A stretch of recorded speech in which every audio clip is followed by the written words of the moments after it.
नमस्कार दोस्तों। Marco Rubio अब भारत के मंत्रिमंडल से लेके भारत सरकार की नीतियों तक को तय कर रहे हैं। वो प्रधानमंत्री नरेंद्र मोदी को बता रहे हैं कि क्या करना है और कैसे करना है, किस तरह से एनर्जी के मामले में आपको हैंडल करना है, किस तरह से अपने रक्षा मामले हैंडल करने हैं और किस तरीके से आप भारत की विदेश नीति तय करें। और इन सब को लेके अमेरिका का वह मंत्री भारत के प्रधानमंत्री को दिशा निर्देश दे रहा है और भारत को अपना पार्टनर बता रहा है। और जब यह बताता है तो स्वाभाविक सी बात है, भारत की संप्रभुता कहां है, भारत एक स्वतंत्र संप्रभु देश है, इसकी गारंटी कहां है, कहां भारत के नागरिकों के हित हैं, क्योंकि उसके बारे में तो चर्चा ही नहीं चल रही। कोई चर्चा नहीं हो रही है कि भारत के नागरिकों को क्या होगा। मार्को रूबियो आए, उनसे बात हुई। मार्को रूबियो ने कि भारत आपके साथ दोस्ती निभा रहा था, लेकिन नहीं, उन्होंने कहा कोई दोस्ती नहीं, आप तो हमारे आदेश का पालन कर रहे हैं, इसलिए आप फेस कीजिए। भारत के प्रधानमंत्री ने भारत के नागरिकों पे, पेट्रोल पे हो, डीजल पे हो, गैस पे हो, सब पर, सीएनजी समेत सब पर कीमतें बढ़ा दी और कीमतों का बोझ इस तरह से बढ़ाया है कि भारत के लिए संकटदायक। जबकि वहीं हमारे पड़ोस में पाकिस्तान पेट्रोल और डीजल पर 6 से लेके 7 रुपए तक घटा रहा है। वो 6 से 7 रुपए घटा रहा है और भारत में सिर्फ 8 दिन के भीतर 5 रुपए की बढ़ोतरी हो गई। अब आप सोचिए, यह स्थिति तब है जबकि भारत की कंपनियां कमा रही हैं, कोई नुकसान में नहीं है, चाहे इंडियन ऑयल हो, चाहे भारत पेट्रोलियम हो, चाहे हिंदुस्तान पेट्रोलियम। लेकिन यह मुनाफा किसको देना है, क्यों ऐसा किया जा रहा है? क्योंकि अडानी अंबानी की कंपनियों को कमवाना है, क्योंकि वो सौदे कराने हैं जिनसे उनको लाभ हो, जो दुनिया से सौदेबाजी कर, क्योंकि उनके जरिए वो पैसा निकालकर अमेरिका में निवेश करवाया जाएगा $20 बिलियन से अधिक, और उसके बाद में वहां के लोगों को रोजगार दिया जाएगा, इसके लिए किया जाएगा। इसलिए ये सारे खेल हो रहे हैं। जब ये खेल हो रहे होते हैं तो आएगा कि भारत की स्थिति क्या है। भारत का रुपया लगातार गिर रहा है, चालू खाता घाटे में है, और इसके बाद में हर चीज बुरी स्थिति में। तब नरेंद्र मोदी भारत के लोगों की मदद करने की बजाय भारत की रिजर्व फंड को, यानी रिजर्व बैंक ऑफ इंडिया से डिविडेंड के नाम पे 2,87,000 करोड़ रुपया ले लेंगे, आरबीआई से उठा लेंगे। हमारे यहां एक कहावत कही जाती है गांव में, पूत सपूत तो का धन संचय, पूत कपूत तो का धन संचय। यानी यदि पुत्र सपूत है, एक अच्छा कर्मठ और योग्य है, तो फिर किस बात के लिए धन को संचय करना है। वह खुद ही अपने आप को बना लेगा, कमा लेगा और अच्छे से चला लेगा, और घर परिवार को भी पाल लेगा, सबको मदद भी कर लेगा। लेकिन यदि पूत कपूत है तो क्यों धन संचय किया जाए? क्योंकि जो संचित धन होगा वो उसको भी खा जाएगा और उसे भी उड़ा देगा, और उसके बावजूद कुछ नहीं बचे। तो आज वही देखने को मिल रहा है 2014 से लेके अब तक, कि भारत का मौजूदा प्रधानमंत्री नरेंद्र मोदी, जो चोरी के वोटों से प्रधानमंत्री बना है, उसने पहली बार, इसके पहले तक कभी भी कोई सरकार, बेहद संकट का दौर था जब 1991 में, उस समय पैसा उठाया गया, उसके अलावा आरबीआई से पैसा नहीं उठाते थे। वो धन हमारे यहां संचित निधि की तरह होता था, और वो हमें इसलिए होता था कि भारत कभी भयंकर संकट में पड़ जाए, साल 2 साल 3 साल, तो देश के नागरिकों की देखभाल भारत कर सके। यदि कहीं भारत पर जैसे ईरान पर तमाम प्रतिबंध लगे हुए वैसे प्रतिबंध लग जाए तो अभी वो बहुत अच्छे से सरवाइव कर सके, बहुत बुरी स्थिति ना हो। इसलिए हमारे पूर्वजों ने यह व्यवस्था की थी। लेकिन नरेंद्र मोदी ने वह भी पैसा लगातार निकाला और जब वो ये निकालते हैं उसी समय नरेंद्र मोदी गुजरात की एक पावर कंपनी का, एक उदाहरण दे रहा हूं, ऐसे एक नहीं हजारों उदाहरण, तो वो पावर कंपनी जो उत्तर प्रदेश के आगरा में पावर का जो वितरण करती है यानी डिस्ट्रीब्यूशन करती है, वो टोरेंट पावर, उस टोरेंट पावर का 400 करोड़ रुपए से अधिक का माफ कर देते हैं।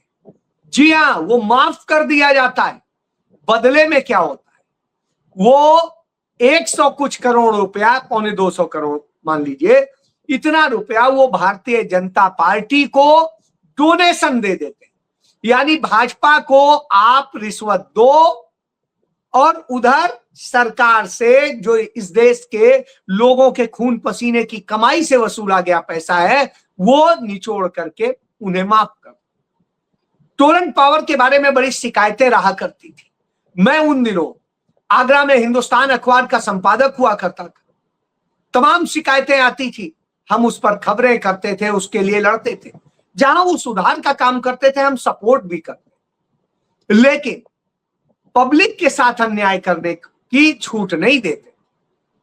तो जब ये पूरी तरह से निगरानी करते थे तो कभी भी उस दौर में यह चीजें नहीं होने पाई। लेकिन आज जो हो रहा है वह निश्चित रूप से दुर्भाग्यपूर्ण है कि आज हमारे देश की सरकार क्या कर रही है। यही वजह है कि उसे बर्दाश्त नहीं होता है कि सच उसका बता दिया जाए, खोल दिया जाए कि किस तरह से वो ये काम करती, क्योंकि वो गद्दारों की पार्टी है। राहुल गांधी ने कहा ये गद्दार है अमित शाह और नरेंद्र मोदी, तो बिल्कुल सही कहा। उन्हें इसीलिए गद्दार पसंद भी, चाहे राघव चड्ढा हो चाहे और जो हो, इस तरह के लोग वो लाते हैं और उनके जरिए, यही राघव चड्ढा थे कुछ समय काकरोच जनता पार्टी की तरह, वो भी बड़े वायरल हो रहे थे, बड़ा उनके फॉलोइंग बढ़ रही थी। क्यों बढ़ रही थी? वो कह रहे थे समोसा वहां महंगा क्यों है, चाय महंगी क्यों है, वहां जो रिचार्ज होता है मोबाइल का वो रिचार्ज 30 दिन का क्यों नहीं होता है, और इसी तरीके से तमाम 2 4 6 छोटी बातें बोल के और इस देश की तमाम उन लोगों को बरगला रहे थे जो कहीं ना कहीं फ्रस्ट्रेट नजर आ रहे, और वो उनके पीछे भागने लगे। लगा पता नहीं कितना बड़ा मसीहा मिल गया, लेकिन जब पता चला तो पता चला ये मसीहा नहीं, ये असल में कुछ और वो सबके सामने। इसी तरीके से अरविंद केजरीवाल को लोग तमाम कुछ समझ रहे थे।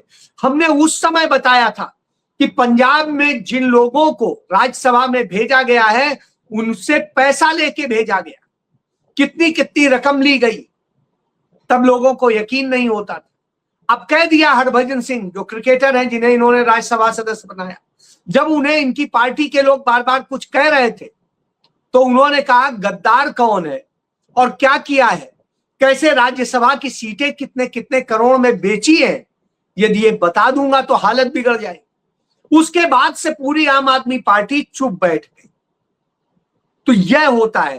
तो भाजपा को गद्दार पसंद है और वहां गद्दार मिल जाते हैं। तो जहां कहीं भी मिल गए, जिस भी पार्टी के गद्दार हैं, वो कांग्रेस के गद्दार हो, वो टीएमसी के गद्दार हो, वो एनसीपी के गद्दार हो, वो शिवसेना के गद्दार हो, किसी के भी, वो गद्दार भाजपा के लिए सिरमौर होते हैं, क्योंकि ये पार्टी ही गद्दारी से बनी। देश के साथ गद्दारी की थी, देश के आजादी के आंदोलन के साथ गद्दारी की थी, उस आरएसएस ने इस पार्टी को बनाया। यह इसीलिए राहुल गांधी ने इन्हें गद्दार कहा, और अब ये गद्दारी देश के साथ फिर कर रहे हैं, जिस तरह से अमेरिका के आगे सरेंडर। और उसी का नतीजा, जैसा मैंने बताया कि पेट्रोलियम में भारत में तो दाम बढ़ रहे हैं, पाकिस्तान में घट रहे हैं, दूसरे और देश तमाम कम कर रहे हैं, जिससे अपने देश के लोगों को वो राहत दे सके। इस स्थिति में, बुरी स्थिति में, वो यदि देश संभलेगा तो सब कुछ संभलेगा। और इसी तरह ऑस्ट्रेलिया ने किया। ऑस्ट्रेलिया ने तो स्पेशल बुला करके सत्र और पास किया और कहा कि हमारे देश के नागरिकों पर कोई असर ना पड़े। तो आप सोचिए, ये होता है तरीका। लेकिन हमारे यहां तो कैसे जनता से लूट ले, इसकी प्लानिंग होती। तो अब 42 महीने में सबसे ज्यादा महंगाई जितनी चरम पर है आप समझ नहीं सकते। पेट्रोल डीजल और जो एलपीजी है या सीएनजी है, सब महंगे हो गए। और इसके बाद में डॉलर जिस तरीके से ऊपर जा रहा है, रुपया नीचे गर्त पे चला जा रहा है। अंतरराष्ट्रीय बाजार में तेल की कीमतें बढ़ रही हैं और सरकार जो दावा कर रही है, हालांकि आज भी कांग्रेस के समय में जितना महंगा तेल था उतना महंगा इंटरनेशनल मार्केट में नहीं है, उतना आज भी नहीं। फिर भी उन्होंने राहत दी थी, नहीं बढ़ाया था, लेकिन ये जनता को लूट रहे। तो ऐसी स्थिति में ये जो जितनी विपणन कंपनियां हैं देश की, वो सब खेल कर रही।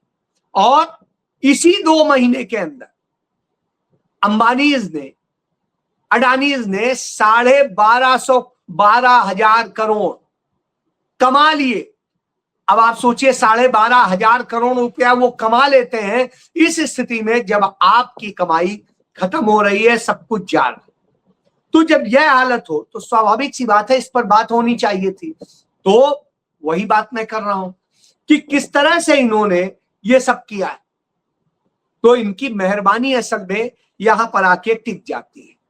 और जब यह टिकती है तो सवाल उठता है कि आखिर ये किस ढंग से चलते हैं और कैसे करते हैं। असल में इनके समय में नफरत सिर्फ इनका हथियार है, और नफरत भड़काने, नफरत वो करने, और वो भी आपके पैसे से। तो इसका उदाहरण देखिए, ममता बनर्जी की जब सरकार थी, वहां पर फीफा वर्ल्ड क्लब को लेकर के जो उन्होंने वहां पर मूर्ति लगवाई थी, उस मूर्ति को भारतीय जनता पार्टी की सरकार बनने के बाद में शुभेंदु अधिकारी ने तोड़वा दी। अब आप देखिए कि फीफा वर्ल्ड कप से जुड़ी हुई प्रतिमा को तोड़वाते, वो किसी के पर्सनल जो है पैसे की बनी मूर्ति नहीं थी।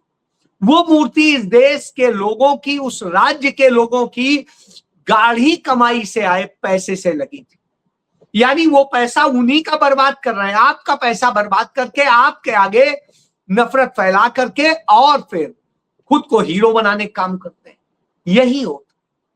तो यही बात राहुल गांधी बार बार समझाते हैं कि नफरत के बाजार में मोहब्बत की दुकान खोलिए, नुकसान आपके खत्म हो जाएंगे, फायदे में तब्दील हो जाएगी। लेकिन नहीं साहब, यहां तो नुकसान करा के भी नफरत पालनी। तो वही मुंबई में इसी तरीके से मुसलमानों की बस्तियों पे बुलडोजर चलेंगे, मुसलमानों के ऊपर हमले होंगे, कोई कानून नहीं, कोई व्यवस्था नहीं, सब मनमानी चल रहा है। मुसलमान यदि नमाज पढ़ेगा तो उसमें आपत्ति है, लेकिन हिंदू यदि सड़क पर उपद्रव मचाएगा धर्म के नाम पे और घंटों घंटों कब्जा रखेगा, तो साहब किसी की औकात नहीं है कि कुछ भी वो कह सके और कुछ भी बिगाड़े। तो यह स्थिति होती है, और न्याय देना इनके हाथ में नहीं। न्याय ये दे ही नहीं पाते, ना ये दे पाते हैं, ना इनके जैसे लोग दे पाते। तो आप देखिए, इसी तरह की स्थितियां लगातार देश में हो रही। लड़कियों के साथ में जब रेप होते हैं, सब कुछ होते हैं, तो भारतीय जनता पार्टी की सरकारें उन्हें बचाने का काम करती है। और इसी तरीके से पंजाब में भी हो रहा है। पंजाब में ही एक पंजाबी गायिका जो है उसकी हत्या कर दी, और जब ये इंदर कौर थी तो इसकी हत्या कर दी जाती है, और हत्या करने के बाद हत्यारे फरार हो जाते हैं, और उसके बाद पुलिस लकीर पीटती रहती है। और ये लगातार पंजाब में गायकों के जो सिंगर्स हैं उनकी हत्याओं के सिलसिले चल रहे हैं, लगातार चल रहे हैं, क्योंकि उनसे वसूली मांगी जाती है और चीजें मांगी जाती है, और उसके बाद में वो नहीं देते हैं। तो ये सब खेल होता है। ये अपने आप में यह दिखा रहा है कि किस तरीके से इस देश में सबको रुलाया जा रहा है। फिर नरेंद्र मोदी नियुक्ति पत्र बांटने का ड्रामा करते हैं जेनजी को खुश करने के लिए। लेकिन किस तरह के नियुक्ति पत्र दिए जाते हैं कि आप आउटसोर्स कर्मचारी हैं, आप कॉन्ट्रैक्ट पर हैं, आप दूसरे हैं। तो अब आप सोचिए, यह स्थिति हो गई है कि भारत का प्रधानमंत्री अब नियुक्ति पत्र बांटने का ड्रामा कर रहा है, यानी असलियत में नौकरी दे नहीं पा रहा है, तो वो नियुक्ति पत्र बांट करके और अपने आप को दिखा रहा है कि वो तो बहुत बड़ा वो हो गया है और न जाने क्या क्या हो गया। अब इन सब से आप समझ सकते हैं कि कैसे इस देश को संकट में फंसाया और सब कुछ किया है। इसके बाद काकरोच बनने का सिलसिला भी भाई चल पड़ा, वो जानना बहुत जरूरी, क्योंकि कॉकरोच का क्यों चला है ये भी बहुत जरूरी। कॉकरोच, टीएमसी ने कहा हम कॉकरोच के समर्थन कर रहे हैं, आम आदमी पार्टी ने कहा हम कॉकरोच का समर्थन कर रहे हैं, जो हरियाणा में जनहित कांग्रेस है उनकी चौटाला परिवार की जो पार्टियां हैं वो कह रहे हैं हम इसका समर्थन कर रहे हैं।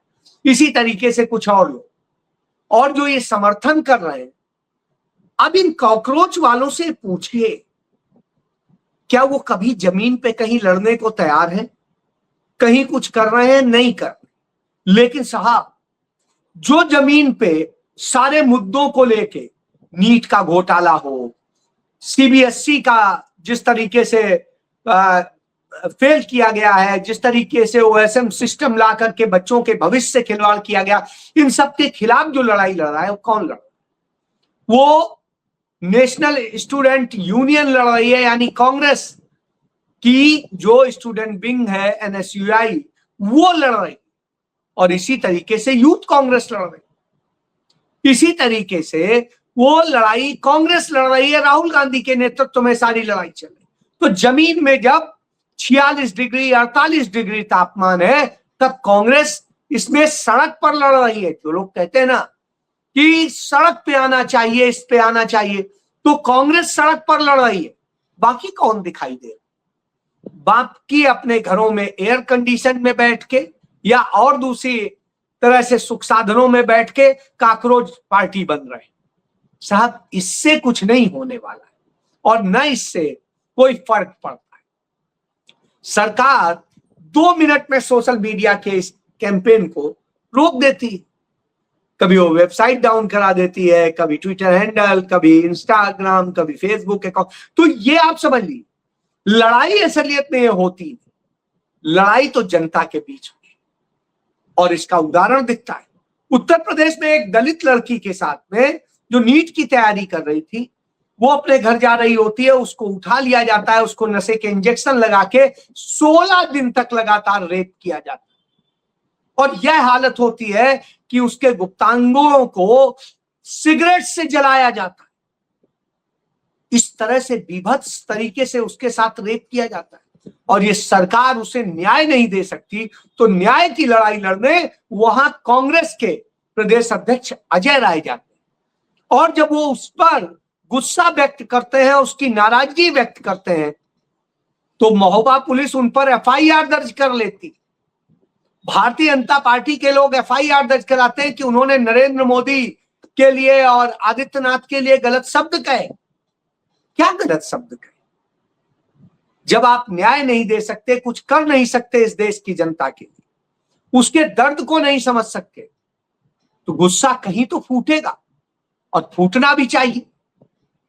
तो यही मैं कह रहा हूं कि उस दर्द को जानने कौन गया? इसी तरीके से नीट की तैयारी कर रहा वह छात्र जो जिसकी मौत हुई, उसके घर विनोद जाखड़ जो एनएसयूआई का अध्यक्ष है वो जाते हैं, ढांढस बंधाते हैं, और वो राहुल गांधी से फोन पर उनकी बात कराते हैं। उनके परिवार को राहुल गांधी सांत्वना देते हैं और कहते हैं हम लड़ाई लड़ेंगे, आपके बच्चे को न्याय मिलना चाहिए, ये हमारी सोच है और हम इसकी दिशा में काम करें। तो अब आप सोचिए, लेकिन भाजपा नफरत के खेल थी, भाजपा बरगलाने का काम कर, आपको बर्बाद करके वो मजा ले, आपके बच्चों का भविष्य बर्बाद हो रहा है, सब कुछ बर्बाद हो रहा है। और तब नरेंद्र मोदी कहते हैं कि पिछली बातें भूल जाइए, भविष्य के बारे में सोचिए, भविष्य की चिंता की। किस भविष्य की चिंता? भविष्य तो आपने अंधकार में डाल दिया है, और पिछले की में आपने जो 12 साल से वायदे किए थे वो एक भी वायदा आज तक पूरा नहीं किया। ऐसी स्थिति स्वाभाविक सी बात है, लोग सवाल करेंगे, इसलिए पिछला भूल जाएंगे। नहीं तो पिछला तो आप ही खोद खोद के बात करते थे, नेहरू ये, इंदिरा जी ये, राजीव जी ये ऐसे, वो ऐसे, कांग्रेस ऐसी। अब कहां गया? यह बताता है कि अतीत की बात और सब बात। यही तो बात प्रियंका गांधी ने कही थी सदन में, बहुत हो गई अतीत की बात, अब भविष्य की बात कीजिए, वर्तमान की बात कीजिए। लेकिन नहीं साहब, ये भविष्य की भी कब की करेंगे? 2047, यानी उनमें इस देश की आधी आबादी तो ऐसे ही तब तक मर जाएगी। तो अब आप समझ लीजिए क्या। इसीलिए देश आज कर्ज में समा चुका है और अमेरिका हमें आके डिक्टेट कर रहा है। यह सत्य है।